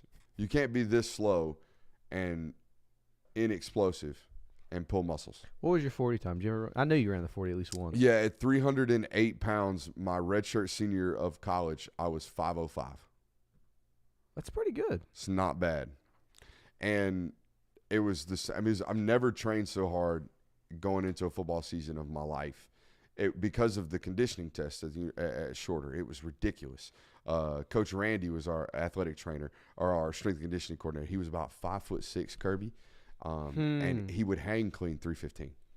hang clean 3 plates at 5'6", and he was, he definitely under 185 pounds. Was immensely strong, but his conditioning test was 16 110s, 30-second break, no halftime, no quarters, no nothing, and you had to run the fat guys had to run the 16 110s in under 18 seconds. Under 18 seconds. So you're running a 110. In under 18 seconds, you have 30 seconds to catch your breath. You're right back on the line. You're going again for 16 straight reps. I only passed it once during the summer leading up to the conditioning test, and then right before the conditioning test, the morning of it, thunder and lightning. So we went into the gym. We did a bunch of half gassers or whatever, and I smoked that conditioning test. It was the easiest thing I'd ever done in college, but it was because I trained extremely, extremely hard for that.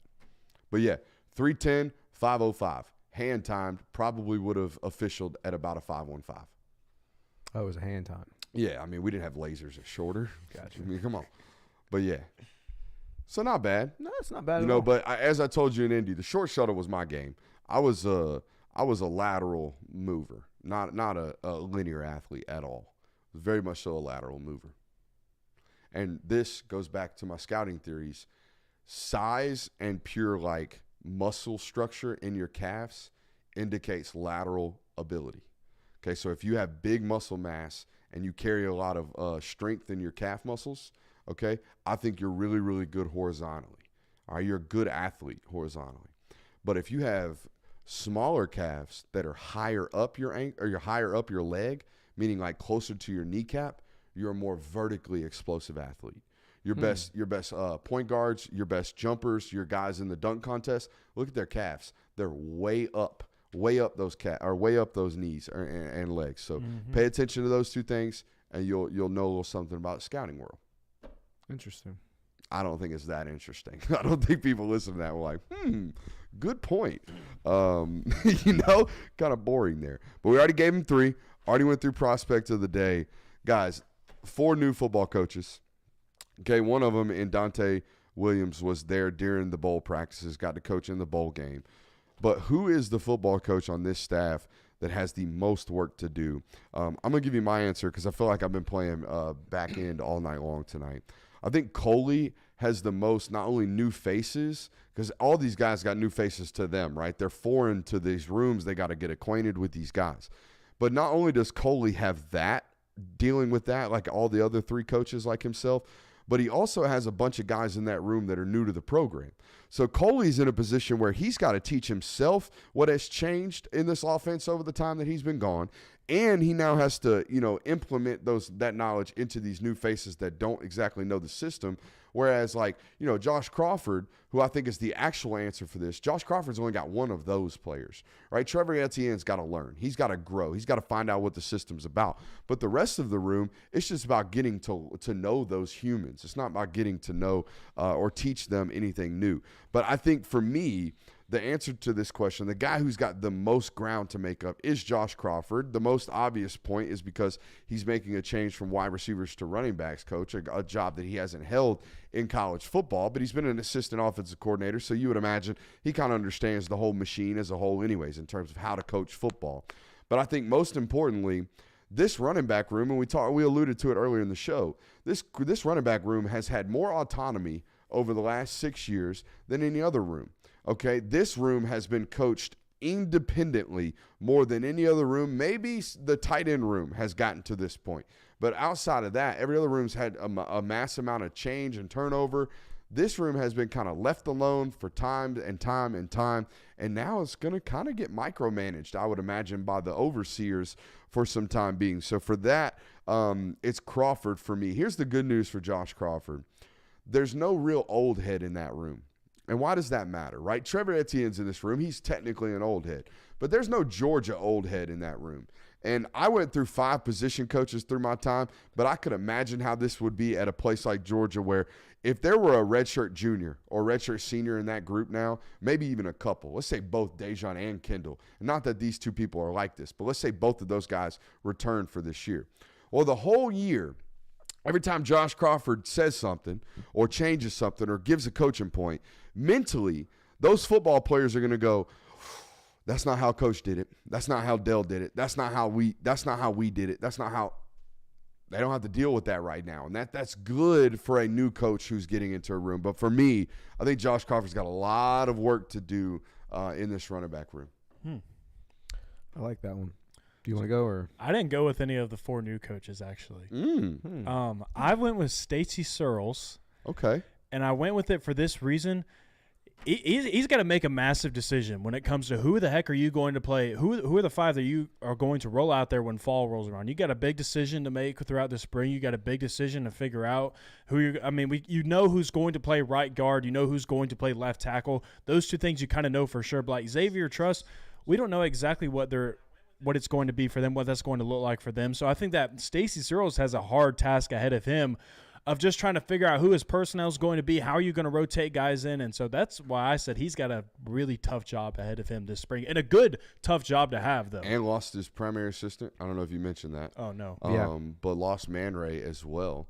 Warren Erickson. By the way, hearing tremendous things about the young prospect of a coach that Warren Erickson is already.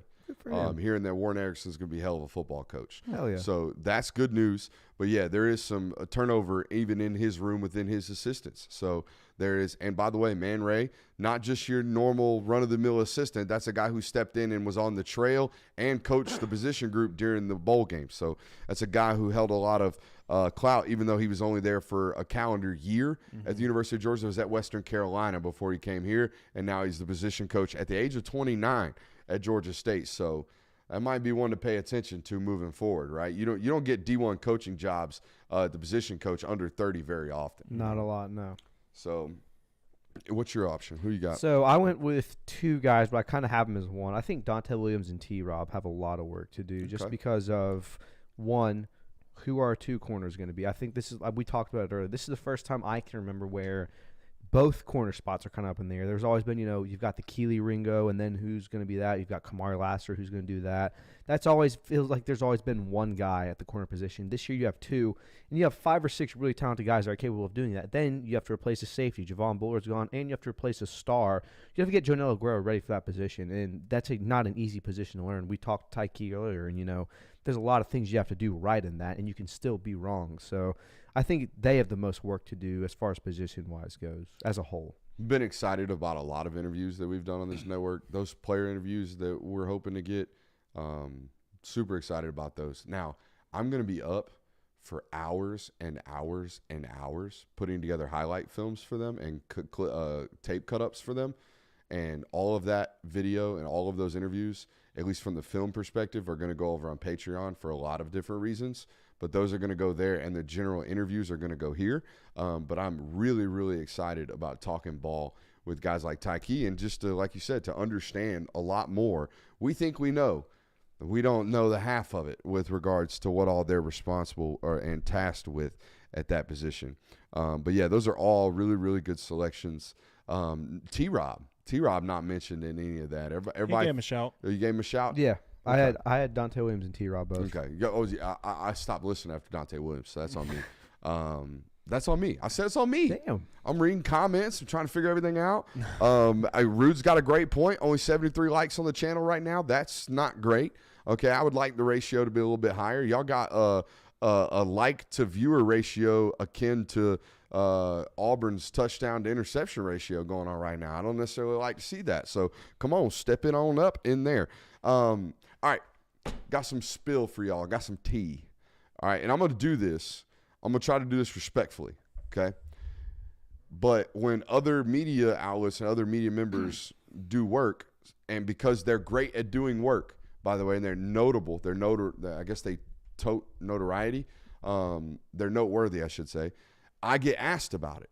So when Georgia receives 7,000 predictions today from On3, we'll call them by name, On3, I get asked a bunch of questions. Hey, is Georgia about to go on a run on the recruiting trail? Because you know how Kirby does this sometimes. Kirby be stacking them suckers every once in a while. You look up and 7 days have gone by and he's got 5 5-stars committed in 5 days in a row. So I understand that sometimes this momentum recruiting on the trail actually happens for the University of Georgia. So when y'all see predictions come in, y'all start asking questions to other insiders like myself. So I got asked today, hey, is something about to go down? Is Georgia about to get a bunch of recruiting commitments? I was intrigued myself because I pay attention to social media too. And then I looked. On3 put in 78 predictions today. That is not hyperbole. That is the literal number that they put in. Today alone, they put in 78 predictions. Why? I don't know.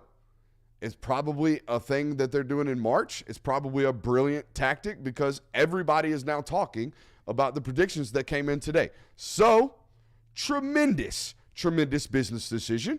However, I don't think it indicates a run on recruiting anytime soon, though I think there will be one. As we all know, official visits nowadays are far more important during the summer than ever before. And, yeah, June and July are your hotbed summer moments for Georgia commitments. I don't think March 5th or March 6th is going to be the date. Yeah, I mean, it seems like recruiting classes are pretty consistent timeline-wise for Georgia every single year. You know, you might get one major name to pop in the late spring or right before summer, kind of like Dylan Raiola did last year. Yeah. That's when you landed him in May. But then in June and July, like late June and early July, that's when names really start to rattle off and you start getting some bigger names. But really, your entire class is configured before your season even starts most of the time now. Yeah, I think that we've seen Georgia go on runs at specific times before, and it's always that final push towards the back end. I don't know about anything happening like early March. Not to say that there aren't inklings or someone's not hearing something, but it'll happen when it happens. That's kind of the way I view recruiting. Like I don't sit around and wait for like, oh, it's going to be on this date or. Normally, when you see rushes of predictions like that, though, everyone's kind of tipped off that something's coming. Right. I just kind of watch the way the industry moves, and it seems to me like this is them getting in their predictions before official visits, so maybe that they can re-update those predictions after official visits. You know, that would be a really, really good business plan. That would be the type of business plan that a man who has created and sold 2 of these recruiting machine monsters would go about making, right? So, a little hat tip to Shannon Terry right there. He ain't dumb.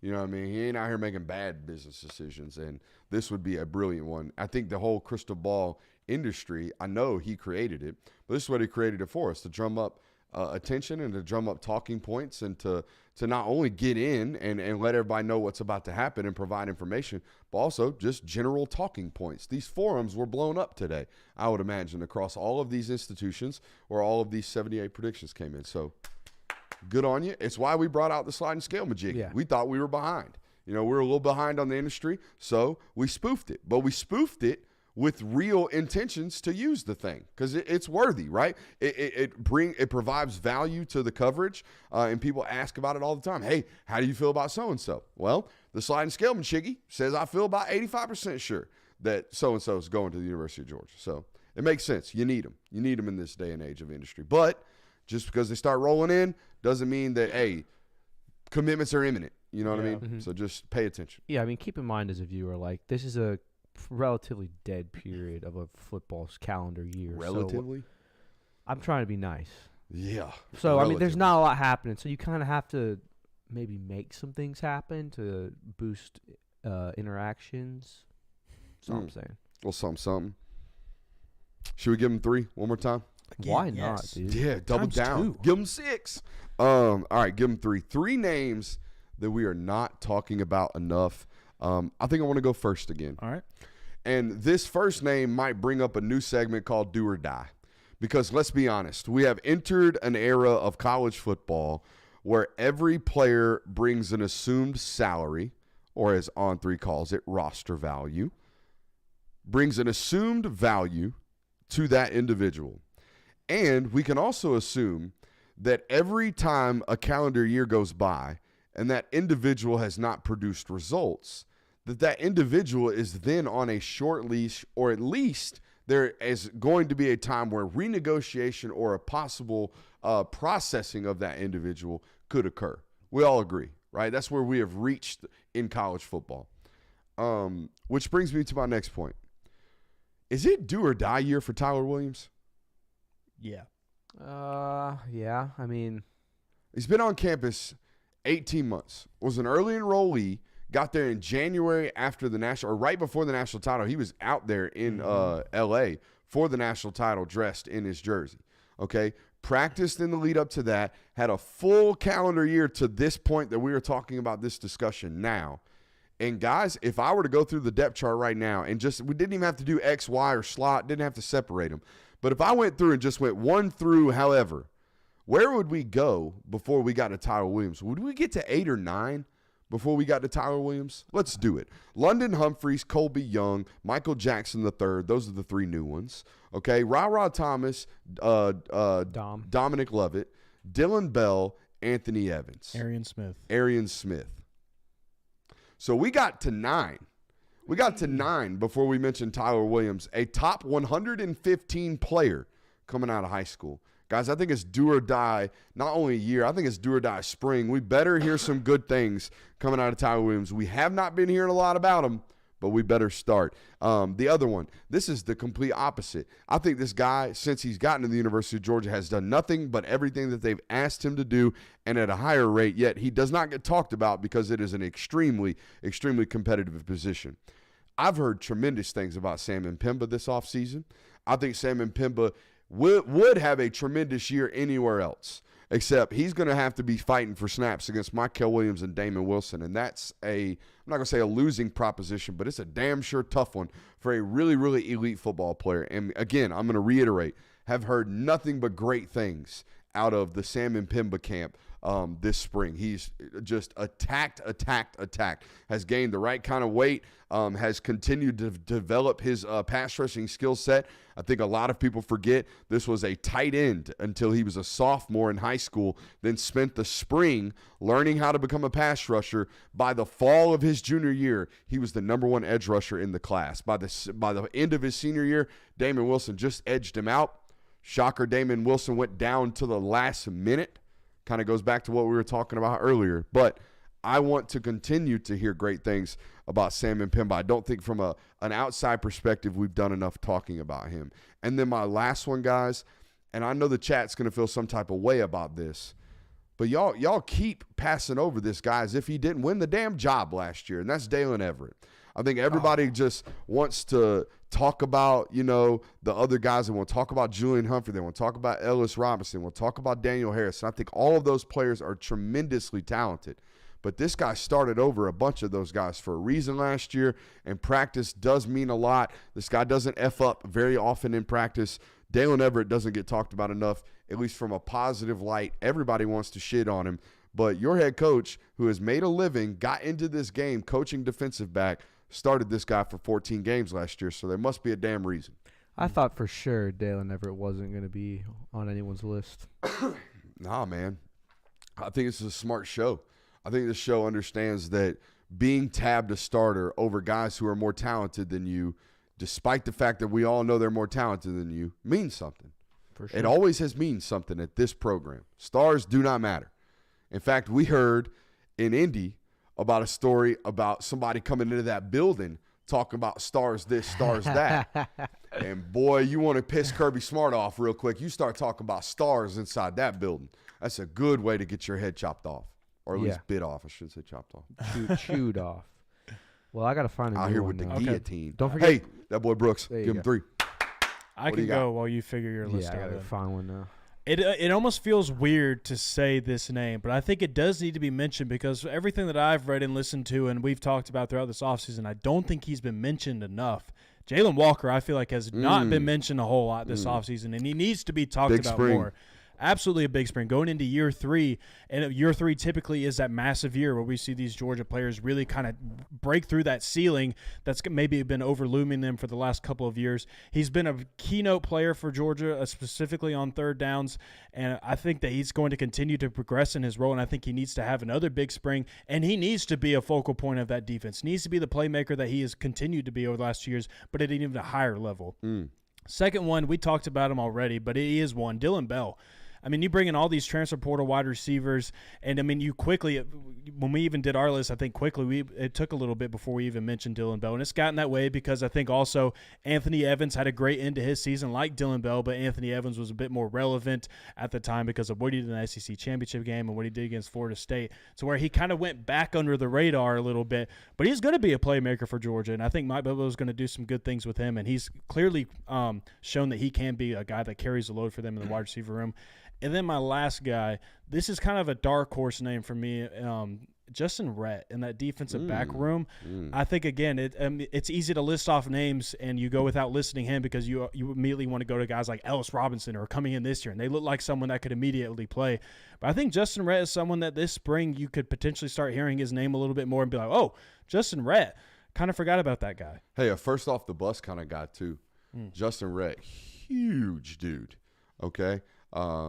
Very Jonel Aguero-ish when in terms of physical stature. Doesn't have the top end speed, but definitely looks the part. So that's a good little shout out. Did you figure out a new 3? I got one. Hey, that boy Jay will. Give him 3. What do you got for me? All right, so the first one I'll go with is Dominic Lovett. I feel like people have kind of swept his name under the rug. He was one of the more productive receivers Georgia had last year. Very inconsistent games. It was either, he's going 6 for 70 or he's got 1 catch for 10 yards. But I feel like another year of experience under the system, having that relationship with Carson Beck built even more, he could be a very, very valuable slot for this Georgia offense.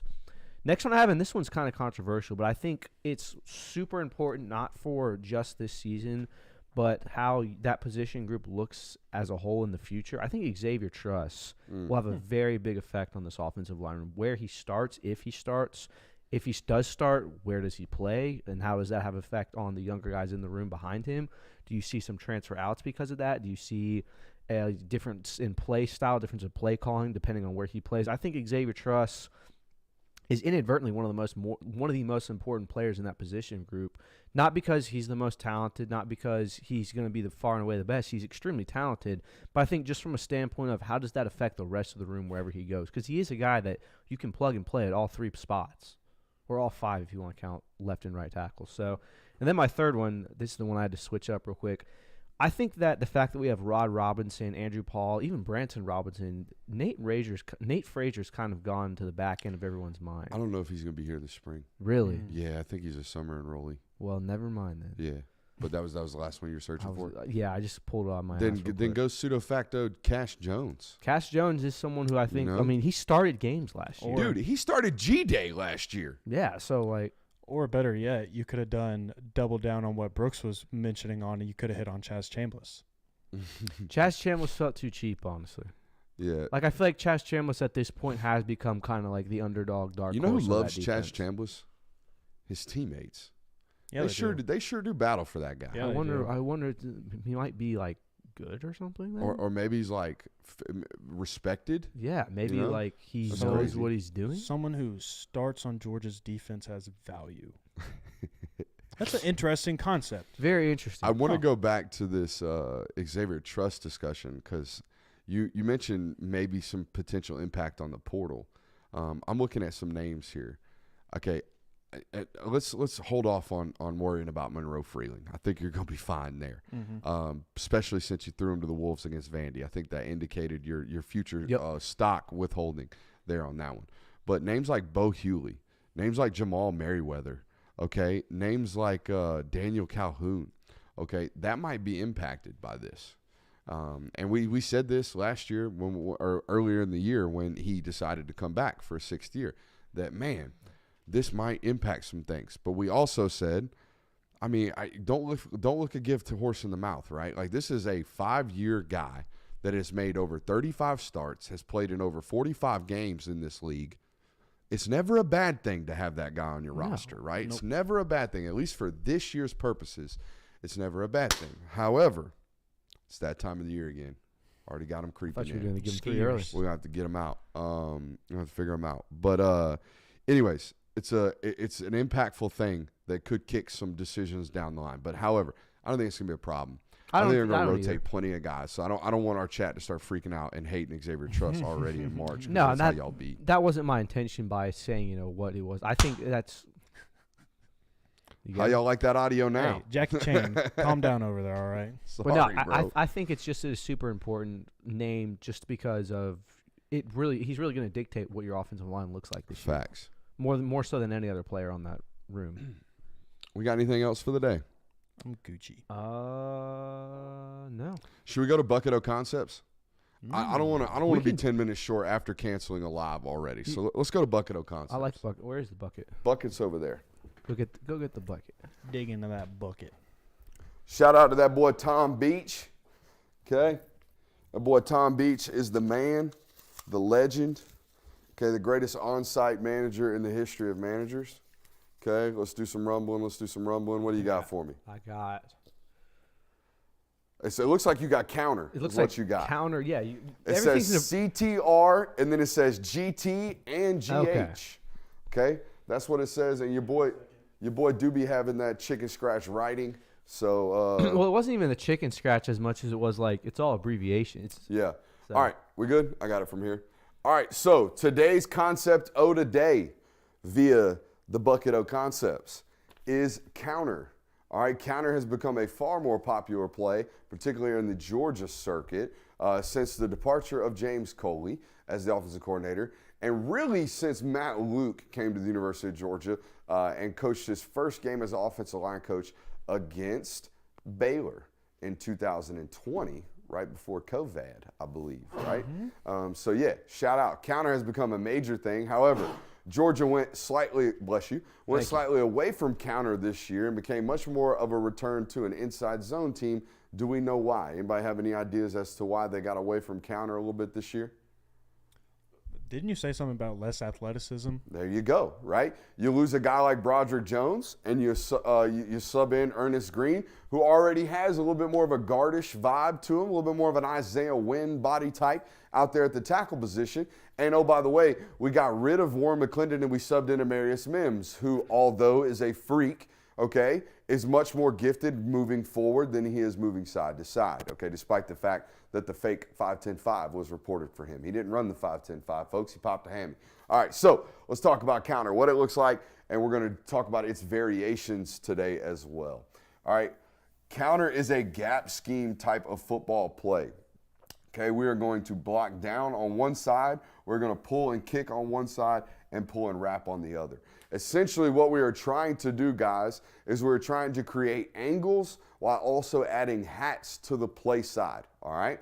In other words, it's much easier to take this 3 technique and block him on the angle that is provided by him being inside of me down this way than it is to even sometimes combo this guy and get him moving north and south. It's far easier to block down on him than it is to uproot him and move him out. So it provides us a positive angle for us to attack this down block right here. All right, so on the front side, we get these good angles, and on the back side, we add a hat to really kick out and create an outside lane here, right? Create an outside wall here, and then get our wrapper in here to pull in and attack whatever it provides or whatever adds in to the front side. 9 times out of 10, boys, this is the mic that is over here that ultimately flows over, and this combination between these front side guys to the back side goes all the way to the backside inside linebacker. So you guys can imagine how when we're running inside zone, right, when we're out on these angles, okay, when we're getting out on these 45-degree angles, okay, and we're doing this, as the linebacker proceeds to flow over, it's hard for us to continue to run, right? Continue to run that guy down. Whereas if we're running counter, okay, if we're running counter and we're blocking down this way to a linebacker that's flowing over the top, it's far easier for us to kind of adjust on our way. We got our eyes on him, and he's not running away from us. He's running toward us. All right, so it really helps us get to that backside inside linebacker and then adding, like I said, the hat for the front side inside linebacker. Now we got one guy chasing one instead of 2 guys chasing one. Okay, that makes sense? Mm-hmm. Okay, so there's variations off of this. Most people run what we call GT, right? Guard and tackle counter. They will pull the backside guard. They will kick out the front side down lineman, or what we call the in-man on the line of scrimmage, E-mole, right? We'll write that on a lot of offensive line pages, E-mole. Kick out the in-man on line of scrimmage, all right? That's the guard's job. The kick-out guy's job is to kick out that E-mole. Whether he's a 4-eye, whether he's a 5, whether he's a 7, whether he's a 9, wherever he's at. If he's the last man on the line of scrimmage, that's the guy we're kicking. If you've ever run read option on Madden, that's the guy with the little R over his head, right? The E-mole, in-man on the line of scrimmage.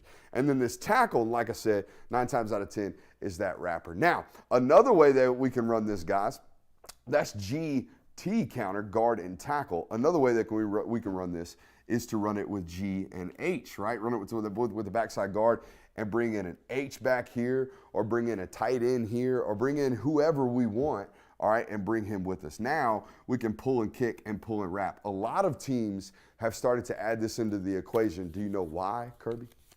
Because you have Ys like Brock Bowers that are able to block and pose an offensive threat of downfield passing. Correct, a good answer, but also, okay, these guys in college football and in professional football, these ends, these edge rushers, these guys have become really, really supreme athletes, right? Yeah, they have. So what do they do really well? They run and pursue really, really well. So now, instead of saying, hey, we're gonna take that in man on the line of scrimmage offensively and completely remove him and really shorten this edge for this guy to run down, now we're gonna hinge him. we're going to take that tackle and we're going to say, hey, just block off that edge. Don't let him pursue the play backside. We're going to go ahead and bring the H here for you and take care of your responsibilities. That way we're not exposing ourselves to a guy that can just run flat down the line of scrimmage and make a TFL for a -2. Okay, so whenever you get a backside end, offensive coordinators, whenever you get a backside end that's pursuing way too hard and you still want to get the counter, the little GH counter in there, you'll be able to seal that backside end with that front or that backside tackle. So there you go. A little concept of today. One of my favorite plays, counter. Now, when I was in college, boys, power was the big play. Yeah. Okay, power where you just take the guard and you insert him into one of the front side gaps, take care of the front side inside linebacker. My coach used to say, God may have rested on the 7th day, but on the 8th day, he got his butt up and he invented power. Yeah. My coach loved power. We were a big trap team. 32 trap. See, guys got rid of trap and added power. Instead of allowing the 3 tech to just run up the field, people were like, hey, what if we comboed him and then added the guard on the backside in for the front side inside linebacker? And we'll inside V release that front side defensive end. Boom. We're hitting her and splitting her right down B gap. Concept of today. So there we go. Hey, that is our show for tonight. We will be back Thursday with another great one. Make sure you hit that thumbs up button, like, subscribe, rate, reviewing. I love ya. We'll see you next time.